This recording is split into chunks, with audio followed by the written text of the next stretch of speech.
Hello दोस्तों, स्वागत है आप सभी का एक बार फिर से आपके अपने YouTube channel physics academic classes में। दोस्तों, मेरा नाम है सत्यम गुप्ता और मैं आप सभी को फिजिक्स पढ़ा रहा था। दोस्तों, इसकी पिछली वीडियो में मैंने आपको बताया था कि कनकेव मिरर और कन्वेक्स मिरर क्या होता है और उन मिरर में इमेज फॉर्मेशन कैसे होती है, यानी कि स्फेरिकल मिरर में इमेज फॉर्मेशन कैसे होती है। और आज के इस वीडियो में मैं आपको बताने वाला हूँ कि स्पेरिकल मिरर्स में साइन कन्वेंशन कैसे होते हैं, यानी कि कौन सी वैल्यू हम पॉजिटिव लेते हैं, कौन सी वैल्यू नेगेटिव लेते हैं। मान लो कि अगर कोई ऑब्जेक्ट है, अगर मिरर के सामने रखा है तो उसकी वैल्यू हम पॉजिटिव लेंगे, नेगेटिव लेंगे, और हमारे जहाँ पर इमेज बनेगी उसकी वैल्यू हम पॉजिटिव लेंगे, नेगेटिव लेंगे। हाइट ऑफ द ऑब्जेक्ट कैसी होगी और हाइट ऑफ द इमेज क्या लेंगे हम, तो इन्हीं सब चीज़ों को हम जानेंगे। लेकिन उसके लिए हमें एक डायग्राम बनाना पड़ेगा, तो देख लेते हैं। दोस्तों, यहाँ पर हम लोग कनकेव मिरर का डायग्राम बनाने वाले हैं, इसी से हम सारी चीज़ें समझ जाएंगे। ये अपना पोल है और ये फोकस है और ये सेंटर ऑफ कर्वेचर है, और ये अपनी ये जो इमेजिनरी लाइन है जो सेंटर ऑफ कर्वेचर और पोल से होकर के जाती है, उसको हम लोग प्रिंसिपल एक्सिस के नाम से जानते हैं। दोस्तों, इसके ऊपर की जो चीज़ें होती हैं और इसके नीचे की जो चीज़ें होती हैं वहाँ पर हम हाइट के बारे में बात करते हैं, यानी कि अगर प्रिंसिपल एक्सिस के कोई चीज़ ऊपर है, यानी कि ऑब्जेक्ट है या इमेज जो भी बनेगी, तो उसको हम पॉजिटिव लेंगे, यानी कि प्रिंसिपल एक्सिस के ऊपर वाली चीज़ों को हम लोग पॉजिटिव लेंगे और इसके जस्ट नीचे वाली चीज़ों को हम लोग कैसे लेंगे, निगेटिव लेंगे। अब बात कर लेते हैं मिरर के फ्रंट में और मिरर के बिहाइंड में हम क्या लेंगे, यानी कि मिरर के अगर सामने कोई इमेज बनी है तो उसकी वैल्यू पॉजिटिव होगी या निगेटिव होगी, ऑब्जेक्ट रखा है तो उसकी वैल्यू पॉजिटिव होगी या निगेटिव होगी, तो उसके बारे में बात कर लेते हैं। अगर मान लो हम लोग मिरर के सामने हैं, यानी कि मान लो कोई ऑब्जेक्ट या कोई भी चीज़ अगर मिरर के सामने बन रही है, या तो वो इमेज है या तो वो ऑब्जेक्ट है, तो क्या होगा कि उसकी वैल्यू हमेशा हम निगेटिव लेंगे। और यही चीज़ अगर हम लोग मिरर के पीछे जाएंगे, चाहे कनकेव मिरर हो चाहे कन्वेक्स मिरर हो, अगर हम लोग मिरर के पीछे वाली जो चीज़ लेंगे हमेशा क्या लेंगे, पॉजिटिव लेंगे। आप लोग किताबों में ये चीज़ पढ़ते हो लेकिन वो बहुत देर में समझ में आती है, तो अगर आप अच्छे से ये समझ गए ना तो ये आपको न्यूमेरिकल लगाने में बहुत ही सहायता करेगा। एकदम सॉलिड कॉन्सेप्ट है, एक बार में आपको समझ में आ जाएगा। तो जितनी भी चीज़ें होंगी मिरर के पीछे वाली हम पॉजिटिव लेंगे और मिरर के आगे वाली हम लोग कैसे लेंगे, निगेटिव लेंगे। और अब हम लोग बात कर लेते हैं मिरर फार्मूले के बारे में। तो मिरर फार्मूले से कई सारे क्वेश्चन एग्जाम में पूछे जाते हैं और मैं आपको अच्छे से समझाने वाला हूँ मिरर फार्मूला, ठीक है। तो देखते हैं मिरर फार्मूला क्या होता है।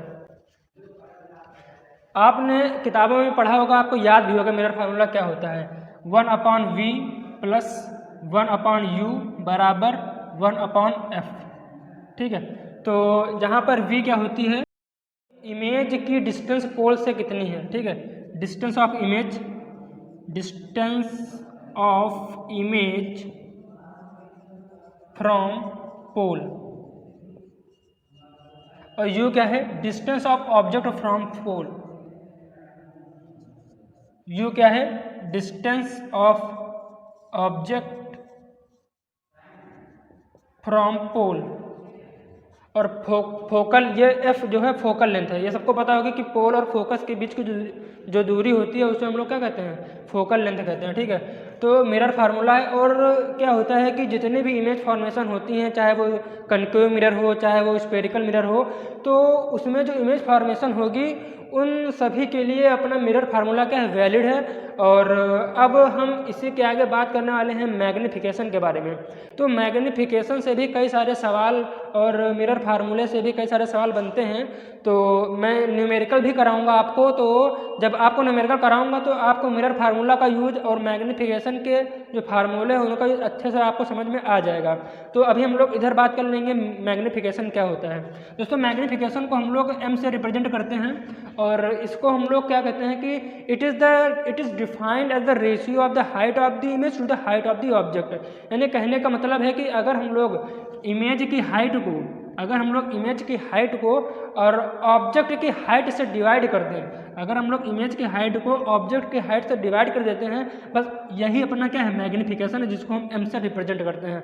और दोस्तों, क्या होता है कि कई सारे बुकों में ये वाला फार्मूला लिखा था -kv/u।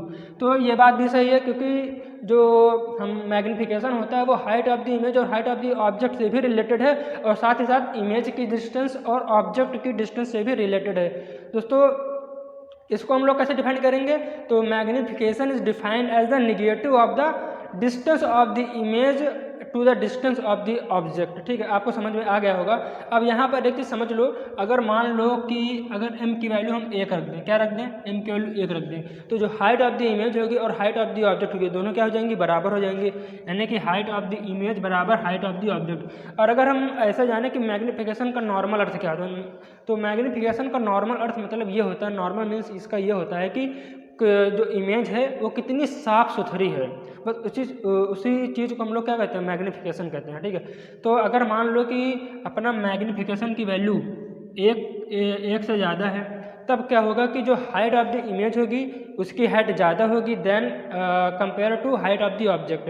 यानी कि अगर m की वैल्यू 1 से बड़ी है या मैग्नीफिकेशन की वैल्यू 1 से बड़ी है, तो यहाँ पर होगा क्या कि जो हाइट ऑफ द इमेज है अपनी वो ज़्यादा बड़ी बनेगी than compare to the height of the object. ठीक है, तो अब एक क्वेश्चन में और पूछा जाएगा कि अगर मान लो कि m की वैल्यू 1 से छोटी होगी तो क्या होगा। देखो ये जो कंडीशंस है ना, ये आपको 1 नंबर क्वेश्चन में एग्जाम में पूछ सकता है। ठीक है, तो अभी मैं बात कर लेता हूँ, अगर मान लो कि m की वैल्यू 1 से छोटी हो जाए तो क्या होगा। देखो अगर मान लो m की वैल्यू 1 से छोटी हो जाए तो देखो मैग्नीफिकेशन कम हो गया, यानी कि जो इमेज है हमें थोड़ी कम साफ सुथरी दिखाई देगी, तो यहाँ पर जो हाइट ऑफ द ऑब्जेक्ट है वो बड़ा हो जाएगा और हाइट ऑफ द इमेज क्या हो जाएगी, छोटी हो जाएगी। बस इतना है, हाइट ऑफ द इमेज क्या हो जाएगी, छोटी हो जाएगी, हाइट ऑफ द ऑब्जेक्ट क्या हो जाएगा, बड़ा हो जाएगा। तो उम्मीद है आपको समझ में आ गया होगा। और एक चीज़ देखो, अब यहाँ पर मैग्नीफिकेशन के 2 फार्मूले हैं, एक है ये वाला रेशियो, एक है ये वाला रेशियो, तो हम क्यों ना हम इसको बराबर कर लें। ठीक है, अगर मान लो इसको हम बराबर कर ले, इधर जो मिरर फार्मूला मैंने लिखा था इसको मैं बिगाड़ देता हूँ। अब देखो यहाँ पर मैग्नीफिकेशन बराबर height of the image upon height of the object बराबर माइनस के v अपॉन u।